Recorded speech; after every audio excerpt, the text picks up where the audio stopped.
Mobil kalian sering berbunyi bising?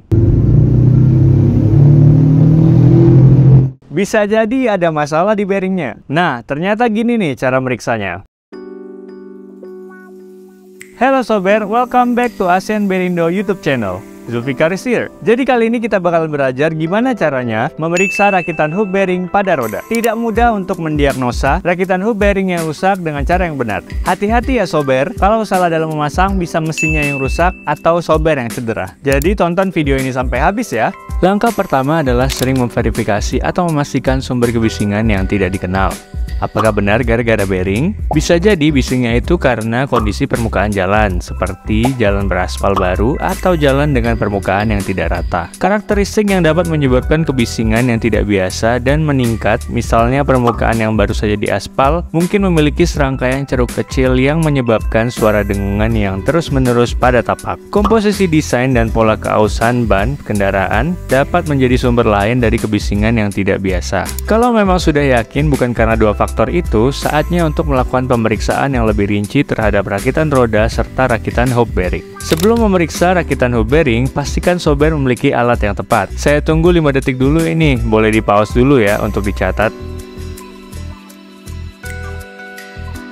Putar roda menggunakan tangan dan periksa rodanya. Selanjutnya, pegang roda pada posisi jam 9 dan 3. Dorong rodanya ke dalam sambil putar rodanya ke kanan dan ke kiri. Tarik rodanya keluar sambil putar rodanya ke kanan dan ke kiri. Lakukan pemeriksaan kedua mengikuti prosedur yang sama dengan menggenggam roda pada posisi jam 12 dan 6. Selain itu, dengarkan dan rasakan kekasarannya setelah melakukan semua pemeriksaan tadi. Periksa rakitan hub bearing dengan lebih teliti. Jika memungkinkan, lepaskan penutup roda untuk mengakses mur roda. Lepaskan mur roda, rakitan roda, dan ban. Selanjutnya, lepaskan kaliper dari bracket pemasangan kaliper. Untuk mencegah kerusakan pada jalur rem karena berat kaliper, pastikan kaliper ditopang dengan baik dengan kait es atau seutas kawat. Lepaskan bracket pemasangan kaliper dan kemudian lepaskan rotor rem. Putar rakitan hub bearing dengan bearing tangan. Bearing biasanya tidak akan kendur dalam penggunaan biasa.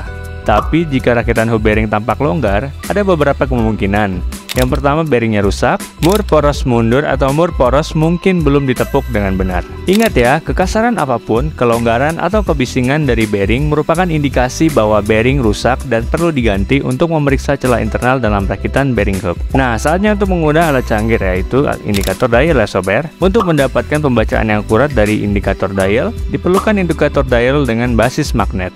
Nah, sober, penting untuk benar-benar membersihkan dan menghaluskan permukaan di mana dasar dan ujung indikator dial akan ditempatkan. Cara membersihkannya adalah dengan hati-hati menggunakan kain amplas sikat kawat halus atau batu basah yang sesuai untuk menghilangkan goresan atau gerinda kotoran. Dasar dial indikator harus ditempatkan dengan kaku bujur jari atau bagian aman dari suspensi saat menyetel indikator dial. Nah, tip atau ujung indikator itu sendiri harus memiliki ruang yang cukup untuk variasi di sekitar posisi muka bearing. Ujung dari indikator tegak lurus pada bagian ini, namanya wheel pilot, dan sedekat mungkin dengan bagian tengah rakitan hub bearing. Ini akan memberikan hasil yang paling akurat. Pegang bagian yang terlihat seperti piringan roda pada posisi jam 3 dan jam 9. Dan dorong sambil menggoyang rakitan hub bearing kira-kira 90 derajat dari sisi ke sisi setidaknya 5 kali. Atur dial indikator ke 0. Tarikan berikutnya sambil mengisolasi rakitan hub bearing kira-kira 90 derajat dari sisi ke sisi setidaknya 5 kali dengan benar. Pemuatan dan osilasi diperlukan untuk menempatkan bearing sepenuhnya. Amati pergerakannya. Bila indikator total jika melebihi 0,004 inci atau 0,1016 mm, ganti rakitan hub bearing. Bila ada gejala atau tanda visual keausan dini yang dialami, tindakan segera diperlukan. Bila sober malas mengganti hub bearing, bisa jadi untuk kedepannya akan terjadi kerusakan yang parah, yang dapat mencakup hilangnya kendali kemudi atau pemisahan roda, yang dapat menimbulkan risiko cedera tubuh yang serius. Oh iya, video ini sumbernya dari YouTube Timken Company ya. Semoga dengan adanya video ini kalian bisa lebih paham ya tentang bearing roda dan cara memeriksanya. Terima kasih sudah menonton video ini sampai selesai. Like dan komen jika kalian suka dengan dengan video ini, share video ini jika menurut kalian video ini bermanfaat, subscribe dan nyalakan notifikasi biar kalian gak ketinggalan info-info menarik tentang bearing di YouTube ASEAN Bearindo. Oh iya, video ini tidak dimaksudkan untuk menggantikan rekomendasi khusus dari pabrikan kendaraan Sober ya. Ini tergantung dari aplikasi, jenis rakitan hub bearing, dan lokasi. Prosesnya dapat bervariasi, jadi harap dilihat atau ditinjau kembali rekomendasi produsen kendaraan sebelum melepas atau memasang komponennya. Saya Zulfikar Fahri, pamit undur diri dan mari kita belajar bearing bersama.